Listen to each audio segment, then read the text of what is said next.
Hi there, in this video we're going to look at using the Luma waveform and the vector scope together because, I don't know, we don't use these things in isolation. Often we need to do a couple of things to get our video to where we need it to be. Let's use both of these Lumetri Scopes to try and fix this image of this handsome man. This is a very old shot of me.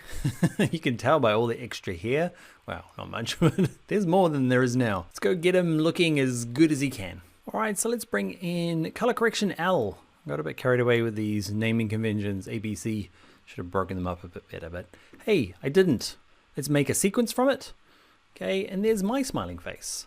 Lucky for everybody, I've got this built-in like giant skin patch that we can use for color correction, or at least skin correction. You're welcome. What I want to do in this one is actually use a more real-world project where there's not just one thing to be fixed. This one here needs a couple of things.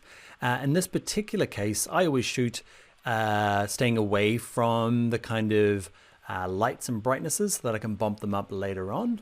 Otherwise I end up overexposing them with reflections in the glass, and I don't have a particularly shiny head today, and yeah, so I do. So it needs some fixing. So it needs both our Luma wave to fix the things like exposure and lights and darks, and then we'll fix the skin tones. So it's that way around. Fix, get the kind of basics in there in terms of the white's white and the black's black, and then do the skin tones. So what we're going to do is turn on the two that I have on most. So I've got, if you haven't got them, go to Window, Lumetri Scopes open, and then I want to turn on this vector scope YUV and the waveform. And if your waveform is not set to Luma, change it to Luma from RGB. So I've got these two. Let's play it through. Kia ora YouTubers, my name is Dan. And let's mute that a little bit. It's funny to see it, isn't it, working? But you can see there's nothing up here. I've kind of stayed away from it. There's lots down here, probably too much, so I need to fix that as well. So let's do that first. So I'm going to start somewhere. I've already kind of cut it out a little bit, so you can start right at the beginning here. Look at that smiley man. And we are going to get over here, we're going to look at our basic correction and tone. And in this case, I guess I want to admit that I say I start at blacks and whites and shadows. Not always. I know that the exposure in this one just needs to come up a little bit, and often I can get a lot of it just by this first one. So it's not always like, you have to walk around only starting at the bottom because that's the way I do it. But I do start at the top sometimes. Sometimes I find myself feeling too definitive, okay, with my tutorials, like do it this way. There's a million ways. So I've kind of chopped up the black a little bit. I think I liked it a little bit smushed at the bottom. Don't squeeze your mouse.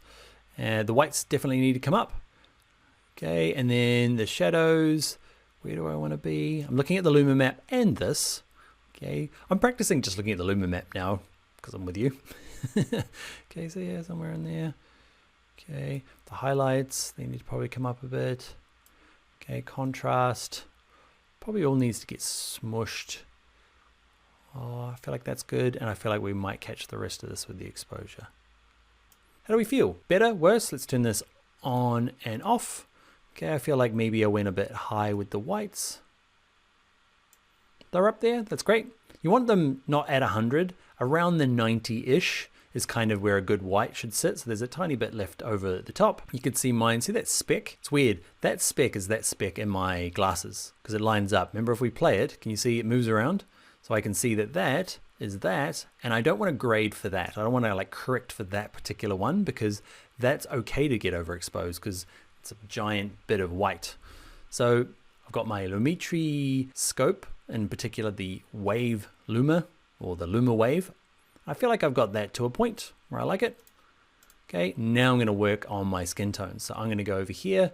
I'm going to switch to effects controls. Let's do a little circle around my head here. Perfect. Trying to get too much of the dark stuff. I want, I don't know, generic skin. And I'm now going to go back to my Lumetri Scopes, and I'm going to wait for Premiere Pro to kick back into gear. There we go, it's working. Okay, it's funny seeing the waveform there. It's not really what I want at the moment, but you can see there it's a little bit off center. So I'm going to drag this whole thing a bit bigger so I can see my scope really good because I don't really care how that looks at the moment.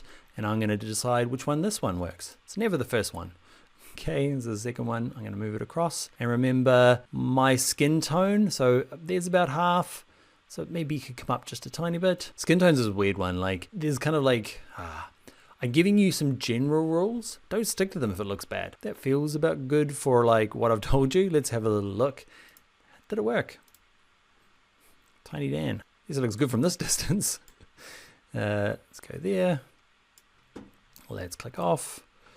I think we're okay. This is not my best camera or best lens, so there's like a lot to be desired in terms of the actual quality of the image.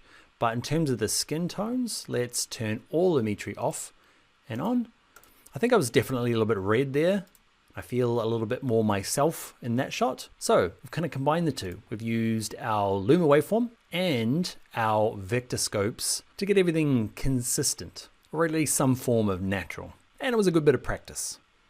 All right, that's it for me. Let's jump into the next video.